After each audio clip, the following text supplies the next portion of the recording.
Segundo, olá oficial do professor Thiago, que bom ter vocês mais uma vez aqui nas nossas aulas de física e praticamente estamos nos despedindo da sessão toda de ondulatória com essa ênfase em acústica. Depois de ver as qualidades do som, agora nós vamos especificar um pouco mais esses fenômenos ondulatórios, só que agora com o som, que a gente deu um apanhado logo no início de ondulatória a respeito de tudo isso. E são conhecimentos interessantes do nosso dia a dia. Acho que você vai perceber em alguns dos comentários meus aqui. Junte essas informações agora com os termos físicos para você poder se sair bem nos concursos, nos vestibulares aí da vida e para a vida, por que não, né? Muito bem, então vamos lá ao que interessa. Bom, nós temos alguns fenômenos. O primeiro deles é reflexão. Reflexão a gente vai ver no próximo capítulo também, que é ótica geométrica. Só que aqui a gente tem um estilo de reflexão que nós temos, né, contato com ele constante. Então imagina essa situação aqui, porque o que seria a reflexão? Seria justamente a onda batendo num meio, num anteparo e voltando. Tá? Essa seria a ideia de uma reflexão, assim como acontece com a luz, mas a gente vai ver isso direitinho no próximo capítulo. Mas essa é a ideia, a onda foi, chocou-se com alguma coisa e voltou. Então imagina essa situação de um alto-falante, sei lá, de uma corneta, num poste, emitindo som. Então aquela menina ali, ela vai receber o som de duas formas. Primeiro, com o tempo T1, seria saindo direto lá do alto-falante e indo para o ouvido dela. O outro, num tempo T2, seria o alto-falante lançando o som, ele batendo na parede A e voltando para ela.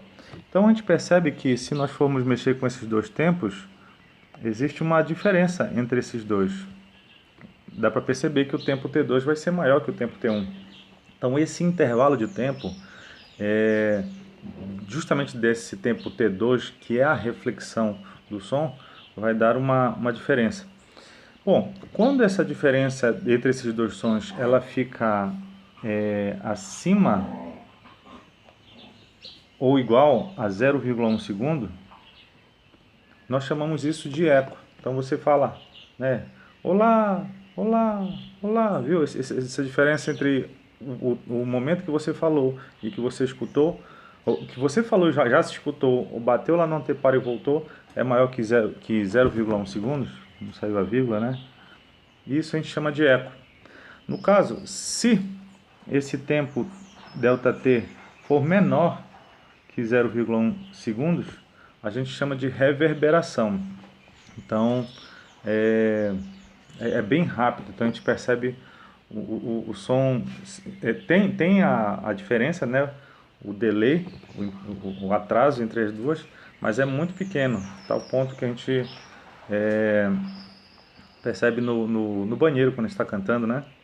A reverberação não é tão, não chega a ser um eco. Já as paredes estão próximas, né? E o reforço é quando esse ΔT é aproximadamente 0 segundos. Então tá falando e ao mesmo tempo a voz já tá vindo junto.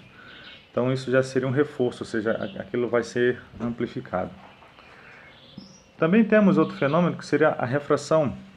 Perdão, deixa eu trazer uma outra informação aqui. De repente você vai ser abordado. Toda vez que o som, tá? Ele bate no anteparo e muda e volta, ele inverte a fase. Então existe uma inversão de fase. O que seria isso? Então, se a onda está vindo assim, né? Imagina aquele formato de onda e ela bate na crista.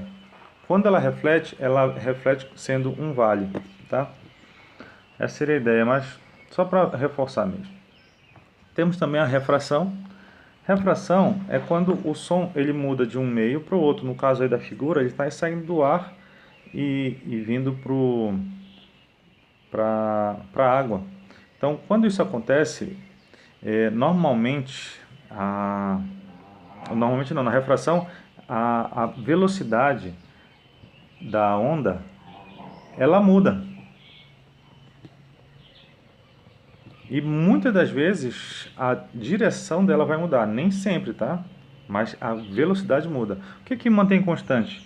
A frequência, mesmo mudando de meio, ela não muda, tá? Já vimos isso, estamos reforçando aqui. Isso acontece com o som. Também temos a difração. Difração é a capacidade do som, no caso aqui para nós, difração do som, mas serve para muitas ondas, de contornar obstáculos e passar por abertura. Você está vendo ali, né? O caminhão de bombeiro está chegando, já apitando. Alguém nem está vendo o carro, por exemplo, numa esquina ali, ainda nem viu o carro de bombeiro. Então o som conseguiu contornar a esquina e alcançar o ouvido do indivíduo. A gente sabe que o som tem uma velocidade de 340 metros por segundo.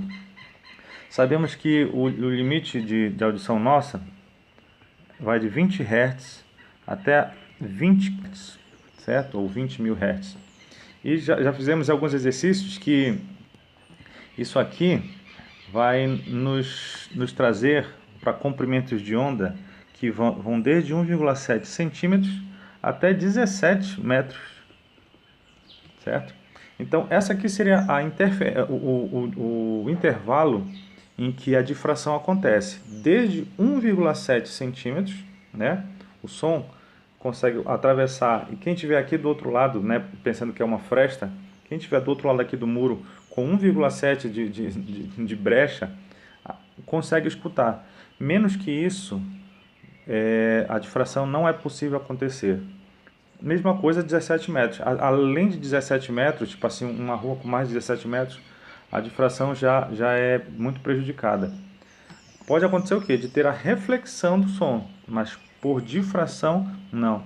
Tem alguns dispositivos interessantes que estão sendo produzidos, né, para direcionar o som. Ou seja, você consegue falar com uma pessoa distante. Eu vi esse teste num cinema. Todo mundo escuro lá, né, assistindo o filme. O indivíduo direcionou o dispositivo para quem que ele ia querer falar e falou baixinho. E a pessoa tomou um susto. Tem alguém falando, estou escutando vozes? Porque o cara conseguiu direcionar o som para aquele indivíduo ali. Então essa seria a difração. Também temos a interferência. Está vendo aqui dois tipos de onda.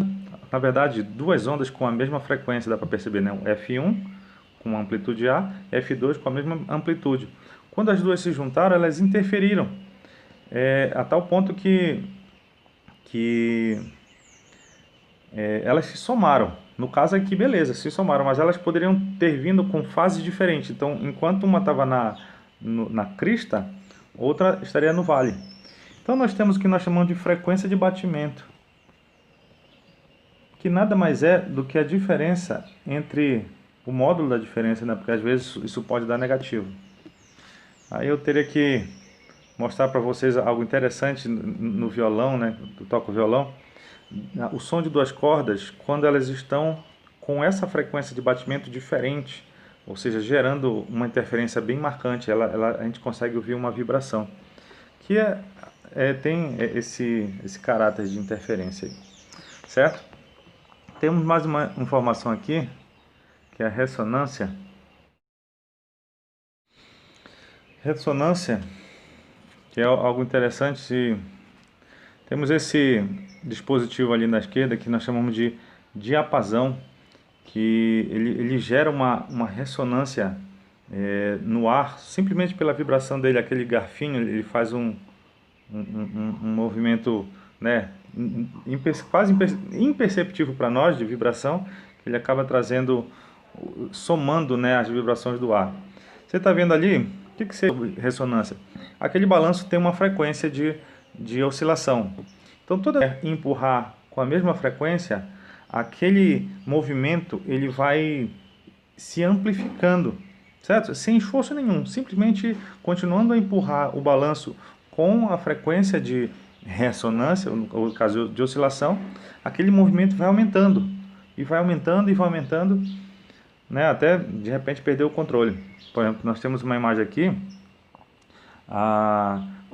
o da esquerda seria uma maquete, quando eles estão filmando alguma coisa, né, normalmente eles produzem maquete, e para gerar uma destruição, eles lançam uma frequência de ressonância que acaba possibilitando a destruição da maquete, né?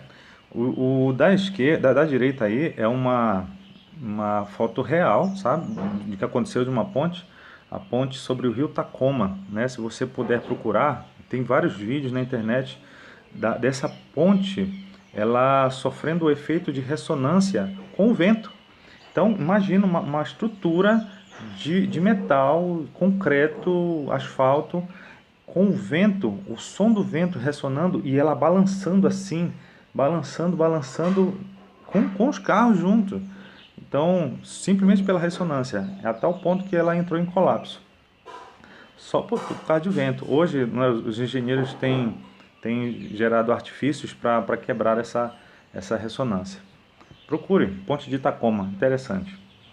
E temos, por fim, o que nós chamamos de efeito Doppler. Acho que você já sofreu essa experiência aqui. Se, por exemplo, você tem uma ambulância ou qualquer outra fonte, está vendo um F em cima da ambulância? É a fonte de uma frequência, tá? E normalmente essa fonte ela está com uma velocidade. Ó, nós temos um observador 1 e uma observadora 2. Os dois são parados e só a ambulância está em movimento. Ela tem a própria velocidade, tá? Dá para ver aqui na frente da ambulância VF, e lá em cima da sirene nós temos só V. Então nós temos, na frente da sirene você está vendo um V, que seria a velocidade da onda sonora, que você está vendo. O que acontece? Todas as vezes que a ambulância ela anda para a esquerda, que seria a mesma direção da onda sonora, você consegue perceber uma compressão das ondas sonoras, tanto que está escrito um lambda 1 na frente, porque a onda está caminhando para a esquerda e a ambulância está comprimindo aquelas ondas. Então, todas as vezes que essa compressão de onda chega no ouvido do observador 1, você percebe um aumento da frequência. Então, você escuta o som mais agudo. Sendo que, no caso da observadora 2, há uma expansão das frentes de onda. Está vendo o lambda 2 que é maior? Então, ela escuta o som mais grave. Então, se você está parado e vê uma ambulância chegando, tem o som dela, né? Quando ela passa por você, ou seja, a dispersão, aí, por quê? Porque houve uma expansão, a compressão que chegou no seu ouvido, quando a ambulância passou, ela dispersou. Isso nós chamamos de efeito Doppler, simplesmente por causa dessa compressão. Se esses indivíduos estiverem em movimento, né, tipo assim, o observador indo em direção contrária à ambulância, essas ondas elas vão ser mais, o efeito da compressão no ouvido vai ser maior. E da mesma forma, quando o observador está se afastando, isso pensando que a ambulância está parada. Só que, lógico, para isso acontecer, essa velocidade dos observadores, tanto o 1 quanto o 2, vai ter que ser muito grande, né, para poder vencer os 340 metros por segundo da frequência do som, certo? Mas essas seriam as ideias principais, né, do efeito Doppler e, por que não dizer, de todos os fenômenos ondulatórios do som, tá certo? Então dê uma olhada no livro didático, vamos estudar. Abraço para vocês.